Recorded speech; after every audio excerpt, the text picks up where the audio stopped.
Think about it. Think about it.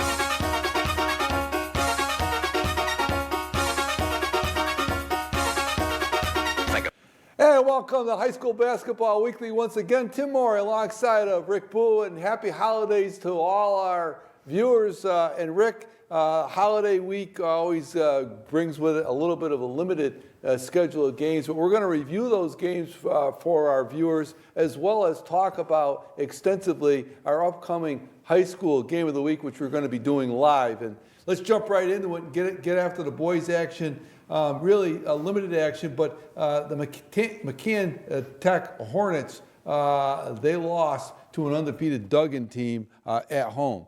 Yeah, Duggan came in, Tim, at 4-0, and they just squeaked one out over the Hornets, 41-38. And you're right about the limited action. Some of it is around the holidays, but also, we just got our second storm in about 2 weeks here. Right. That just totally shut down, most of the Northeast, if not, Berkshire County. So to keep the kids safe, they postponed a lot of the games. And you and I are used to talking about, the 4 teams that we cover, right, 2, sometimes 3 games a week, and that's going to happen down the road. This week, our show's a little atypical, just with some very limited action. But the good news, bad news with the Hornets with that loss. They're 3-2 overall, 0-2 in the league, but they got a great performance by their big guy, Colby Marco, the big center, the senior, with 21 points. And so the recipe for victory for Coach Bullett's team is getting some balanced scoring. Eric Rougeau had 8. The sophomore is coming up really strong. We talked about Eric a couple of weeks ago on this program. But Jake Howland, the point guard, who has the ball in his hands most often and is the leading scorer, or at least last year for the boys, only scored 7 points. So that recipe, it's good that the Colby Marco had a good game down low, and they got to get him into the action, but they got to get some guard points and some balanced scoring for them to compete. But like I said, Duggan is 4-0, and they only came away with a 3-point win. So McCann said a couple tough losses with those 2 losses. Yeah, and for Coach Bullett's squad, now with the holidays, et cetera, they're off until January 6th, so they've got a little bit of a break in action here when they take on Hamden Charter.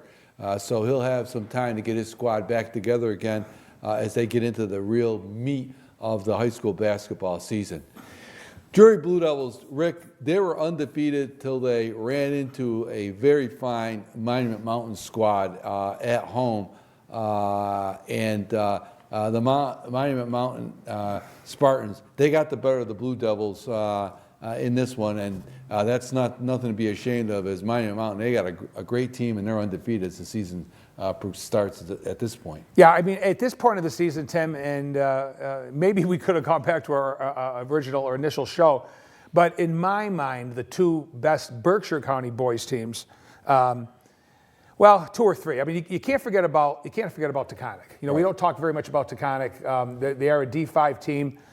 Play a much better schedule. They play in the boys suburban. They play some of the bigger teams in the greater Springfield area. But other than Taconic, I liked Wacona and Monument Mountain. And I don't know. I haven't looked on the schedule to see if Monument is playing Taconic this year. I think they will play an independent game, but that ought to be a doozy if they do play. But we did that Palmer Hoosick Valley boys game. Again, I don't want to beat it to death, but Coach Robinson did say, this was awfully easy tonight, but I got to get these kids ready because we're going to Monument Mountain, and he knew how tough they were. And I think Coach Reset would have told you the same thing, Tim. He knew exactly what kind of a test his boys would have. And once you start the season, you get a few games under your belt, like colleges do. They take it a little easy at the beginning, right, and then they get into the meat of their schedule when the league play starts. And Coach Robinson knew what he was going to have down in Great Barrington. Coach Reset knew what was going to happen here. And they got the better of Drury, 77-49. Louis Gelati was the bright spot for the Blue Devils with 23 points. He had 9 rebounds. Mont David, the senior, had 8, and he had 10 rebounds. I did not see that ball game, but I did have a few folks that were there, and they told me that Drury had a real high time with the pressure. A lot of the points came after pressure takeaways, steals, and turnovers. So I also found out that Dante Dillard, their sharpshooting junior guard also wasn't playing that night. So, a little shorthanded for Coach Reset, but even if you throw them in there, it would have been quite a test. And they had already beaten Wacona this year, and they're sitting at 4-0, and they were led by their two big scorers. Kyle Wellenkamp had 22, Khalil Carson had 18, and throwing Manny Brown in there with 13. They had 3 in double figures. Tough night for the Blue Devils, but they got Greenfield coming up. That game will be played by the time this program is aired, and it's a league game for the Blue Devils, and hopefully Coach Russell will have his kids ready to play Greenfield. Yeah, I'm sure they will. That'll be a bounce back game for the Blue Devils, and again, nothing to be ashamed of in this one. This Mountain team is going to be a handful for anybody who plays them. They have a great 1-2 punch there, and they're tough to contend with at the high school level. The third game we want to talk about was an outstanding contest, much like the game we covered up at Drury between Greylock and the Blue Devils. This time it was at Hoosick Valley, Rick, and Hoosick Vallly edged out Mount Greylock 57-54 in a real hotly tough contested ball game. Yeah, it's exactly, Tim, what you said. It reminds us the way the game was played. Maybe the margins of lead were a little larger on each side, or at least for the Hurricanes in the first half. But Greylock battled Drury in that game that you and I did a couple of weeks ago, and they certainly battled on the road up in Cheshire, and they took that game right down to the edge. It was 4 really big free throws by Joey McGovern down the stretch. Greylock trailed at halftime, but they had an incredible third quarter. And they actually took a 41-39 lead over the Hurricanes after 3 and just couldn't hold on. But, one of the things, Tim, that I want to mention with Coach Bob Thistle's kids, we told everybody on this program the last couple of weeks how senior-oriented they were, and this is kind of his year. Most of his starters are seniors. He's even got bench kids coming off as seniors. Last year, they just absolutely ruled the Hampshire North. They went undefeated at 10-0. But the Mountie boys struggled as Western Mass went on and the D5 tournament went on as they played the better D5 teams. They've already proven to me, and I think they've proven to their coach, Tim, that they can play with the big boys. And now this may not be the same Hoosick team as last year or the same Drury team as last year, but nevertheless, they're still very good programs. Right. And Coach Thistle is going to base what his kids do against those two teams against what he's going to come up against the rest of the season. No question about it, Rick. This is a team in Greylock. They've lost a couple of heartbreakers to Drury and Hoosick Valley. They're senior-oriented. They have a lot of experience. They're not going to get rattled.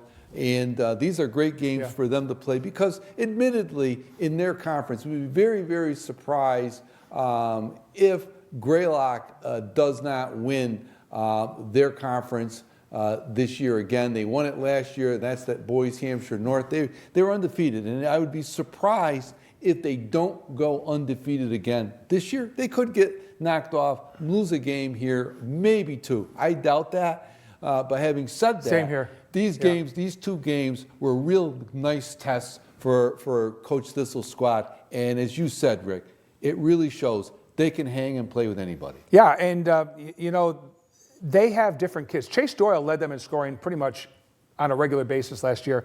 He did lead the scoring in this ball game. He had 15 for the Mounties, and Max McAllister, his guard counterpart, had 11. Seamus Barnes, the big guy in the center, the senior, had 9. So they kind of kept him down a little bit. I'm not sure what kind of a defense Coach Robinson threw at the Mounties, but I know that they had that lead at Drury. They had a lead up to about 7 points with under 4 to go and couldn't hold on and lost in overtime, and then couldn't hold that fourth quarter lead against the Hurricanes in Cheshire. So on the road, they fared pretty well. So, they may be 1-2 right now, but again, you're right. I really believe that in the Hampshire North, Athol's overall 4-0 right now, 2-0 in the league. But I don't, other than maybe a surprise loss to somebody like Athol, I don't see a loss for the Mounties. So they're just going to have to play their schedule out, and I think they're going to need a win against a team that they're competitive with, in prior years. Right. So in other words, a Hopkins or a Lennox or someone like that. I mean, you throw the bigger schools and that may not happen. But Right. this is going to be a good year. Coach Thistle, he's going to turn these kids around, and they're going to have a very, very good overall record as they did last year. Yeah, I don't think there's any question in my mind that that's how it's going to result. The issue for Greylock is with their schedule, how their ranking and rating will be when it comes to tournament Right. time, because they're going to qualify for the tournament, no question about that either, out of the boys Hampshire North. But it's just a question of the strength of schedule that'll ultimately tell where they're seated as they go along. So, having said that, Rick, let's turn quickly now, while we have an opportunity, to the girls' action that we have for locally. Now, both McKeon and Greylock did not play. They had games that were canceled due to the weather, as you indicated, but they have some upcoming games on the girls' side, as we talk about McKeon at 1-3 and Greylock at 1-1. McCann is 1-3. They haven't won in their league yet. They're 0-2. They're off until the 29th when they're in Springfield against Pope Francis. And then Greylock is standing at 1-1 is at Agawam on their next ball game. So no action at all. So it's a real probably the first time, Tim, in the 4 or 5 years you and I have been doing High School Basketball Weekly that there was not one single girls game of the 4 schools that we cover. So it's going to be interesting with the time off. The kids and the coaches can get a little bit antsy sometimes Right. too, where too much isn't good. You've got to have that competitive competition. So whether or not they scrimmage, I'm not really sure, but there'll be a lot of practices. But it's the game action that gets these kids better. And right now, early on in the girls' action, Rick, when we study it, in the county at least, it looks like right now Pittsfield and Wacona are the cream of the crop in girls' basketball for this year so far early on. Both are undefeated. Yep. Both have had some impressive victories in their schedule. It's early in the season, and a lot of things can change. But right now, they look to be the cream of the crop with a second tier of Hoosick Valley, Drury, and I would throw Monument Mountain in there as well so far. Yeah, I think the Monument Mountain girls are much improved. We don't cover the Lady Generals. Coach Rassicott still with them? Yes, he is. Okay, so that's good. I'm glad Coach Joe Rassicott is still doing what he loves to do, and that's coach girls basketball here in Berkshire County. He's been at PHS for several years now, and he's had a very good program, and he's got some pretty good athletes. He's led by Jamie Duquette this year, and they've won some big ball games, and right now they stand at 3-0. They beat Mount Anthony 76-25. I'm not so sure, Tim, if I was to look on iBerkshires and take a peek at Coach Rassicott's scores, I don't think he played a close game yet. Maybe the Taconic game in the opener at the boys' club was probably the closest game, and it wasn't all that close. So he's won by some pretty big margins. Also beat a much improved Monument Mountain team by quite a margin too. So I would say definitely the Pittsfield Generals, and of course Coach Liz Kay. We talk about her team as much as we talk about Coach Belcher's boys Wacona team, because we respect those two programs so much. And with Olivia Gambaroni, and with Grace Wigington, Emma Belcher, they've got a nice team too. I would say they're 1 and 2. I'm not sure which one's 1 and 2, but they're both undefeated, and they both have incredible programs this year. Right. Well, Rick, that brings us to Drury and Hoosick Valley, and of course, tomorrow night at Hoosick Valley, we have a special treat for everyone that's watching. We've got the game of the week this week is Drury girls at Hoosick Valley. It's always a great one. Channel 1302. We're going to be broadcasting that game live on Channel 1302, starting approximately 10 minutes to 7 o'clock. We should be on the air, Rick Bull and myself, and others, we hope, will be joining us for a live broadcast of this rivalry matchup between these two teams. And you know, Rick, it's always great to do these games. A lot of fun, great atmosphere, and the kids play so hard.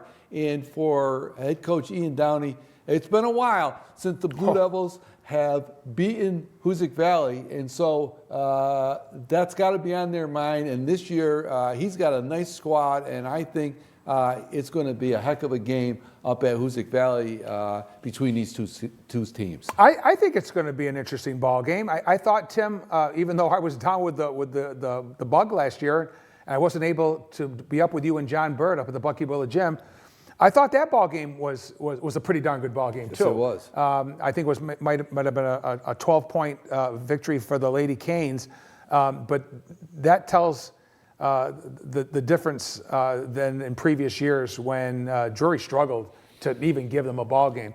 So without going into the archives very deep, we're just going to test our own memories here. I think the last time that a Drury girls basketball team beat a Hoosick Valley girls basketball team was under Coach John Franzoni in the first meeting, probably back in 13, possibly in that 12 or 13. It was the first Western Mass championship for the Hurricanes.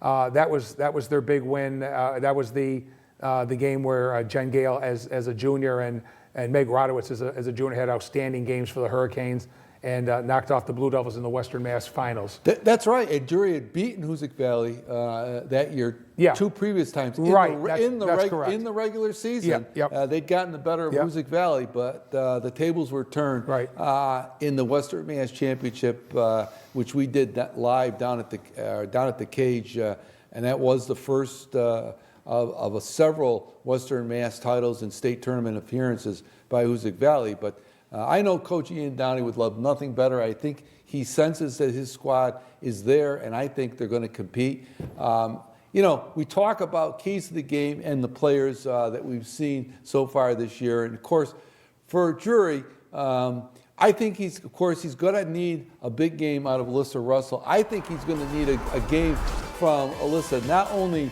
scoring-wise, but rebounding-wise as well, because they're going to have to contend with that Hoosick Valley front line. Yep. She can knock down the threes, and she's going to have to hit a couple of them, I think. She's going to have to score in double figures. Jacinta Felix, the outstanding sophomore guard, is going to have to give some points. I think you're going to have Lauren Davis with the basketball a lot in her hands, running the tempo of the ball game. Right. She's scrappy. I think Drury's going to have to create some turnovers. But the biggest thing for the Blue Devils, the key that I'm looking at, just myself, Tim, Drury has to limit their turnovers and passes to the paint. They like to bounce pass into the paint. They have it stolen away. They turn it over a lot that way, a lot more than, cross-court passes or overthrows per se. So the pressure that Coach Frederick will throw at the Blue Devils, I'm assuming, isn't going to be exactly the same technique as Hoosick's had in the past with Coach McGovern and Coach Wojcik. But nevertheless, I think they've got to put it in their minds that they're just a local school, that's their rival. They play them in other sports. They fare pretty well in other sports. Absolutely. It's all in their heads with basketball too. And I think that's what Coach Downey's got to get into their minds is that, you know, you play AAU, they play AAU, they work hard, we work hard. We've got two good programs. They've got great players. We've got some pretty darn good players ourselves. And I think they have to tell themselves that they can do this. I think they proved that by almost knocking off Springfield ICS last year. A little slow start right now at 1-2, but Coach Downey's in a tough part of the schedule right now too, as is the Lady Hurricanes. Also, We'll talk about that when we talk about the Canes. Right, and you know, for Drury, I'll tell you what I think a key to this game is going to be, Rick. Drury likes to press and provide pressure. They've really stepped up their game, the up-tempo game. That's all well and good. The issue is, with that pressure, that they don't give up easy baskets on the other end. That's correct. That's right. If they break the pressure, you're going to get the ball in the hands of LaSure and with Taylor Garabedian. Right. And Taylor, she likes to go to the basket. And so she goes in with force and she attacks the rim. And I noticed that at the Jamboree where the coaches don't really show all that much, but that's one of her strengths. Huzik likes to penetrate. They like to drive down the middle. They like to they run a weave at times and try to dribble down the paint and get that short jumper. But most of their shots are either layups or they have a lot of 3 attempts too. Right. And as Hurricane basketball, we've seen over the last 10 years, regardless of the coaching style or the offense, they've got kids that can throw the threes up, and they've got the green light to do an open 3 anytime. Right.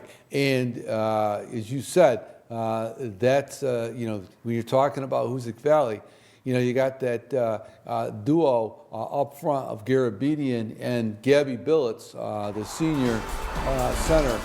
She's been there a long time. It seems like we've been covering her for quite a time. And she's also a force to reckon with down low. And that's something that the Blue Devils will have to contend with there, as she is a force in the middle.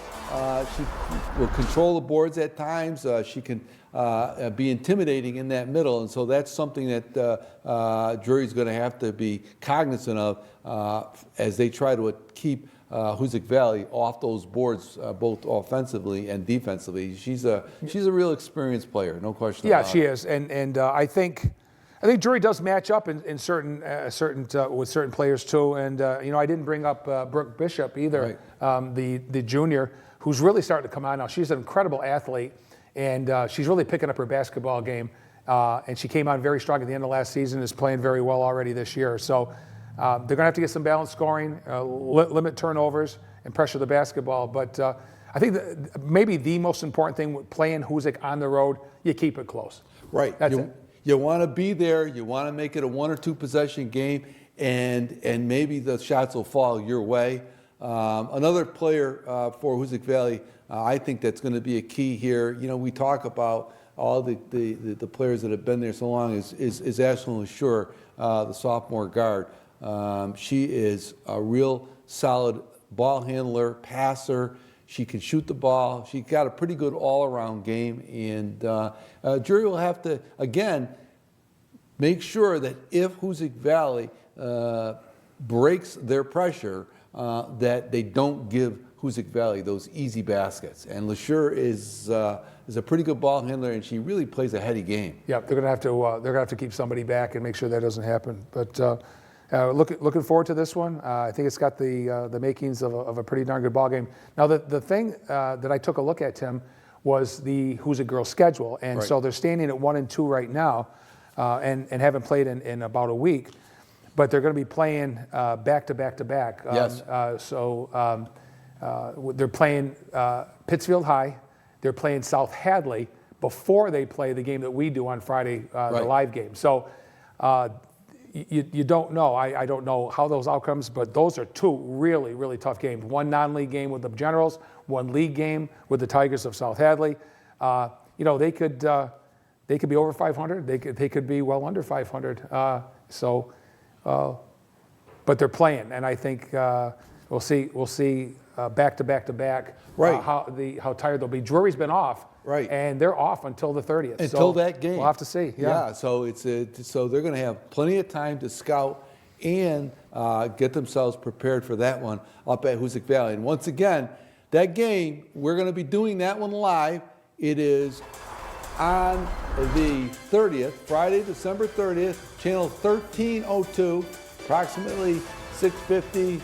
Thereabouts. Yeah, they're to 7 o'clock, depending about the JV game. You never know. But we'll be live, both myself and Rick Bua, along with other guests, for this live broadcast of high school basketball. And it's a great atmosphere. If you can't make it, tune in and see the game. It's always worth watching. That's for sure, Rick. Yeah, it's going to be a lot of fun. I always have a lot of fun doing the live games. I've done so many over the years with you and with Butch and with John Bird, and so now we're going to do at least a couple of them this year. Yes, we are. On the 15th of February, the big Huzik Valley boys at Drury this year. We talk about we all miss Berkshire County, don't we, Tim? Right, yes, we do. We miss Berkshire County. Coach Robinson, Coach Reset. loved to play in that north. They loved to play against Wacona, PHS, and Taconic. They always felt that it made their squads better for postseason. We're into a year 2 of a 2-year trial program with the Pioneer Valley new conferences. And I still think that the majority of the teams that we cover are going to fare pretty well in their conferences.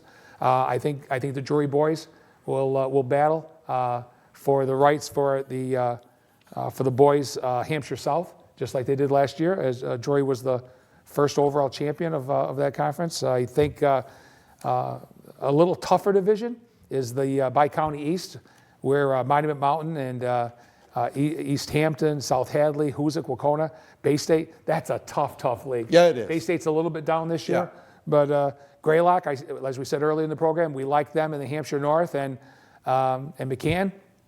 I see them somewhere around the middle of Tri-County North, but it's all about going one game at a time, 1 week at a time, and reaching some of the goals. All the coaches have different goals for their teams, and they're going to try to knock them off one by one. So still early in the season, still around the holidays. So. Absolutely. And of course, High School Basketball Weekly is seen every Thursday evening right at this time, 7:30 p.m. We rebroadcast this show back on Saturday at 10 o'clock and Sunday at 7 p.m. And you can catch us one of those 3 times and catch up on all the high school basketball action.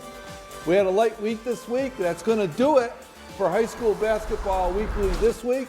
Tim Morey alongside of Rick Bua, once again wishing everyone happy holidays and a happy new year. And we'll see you next week on High School Basketball Weekly. Happy New Year, everybody.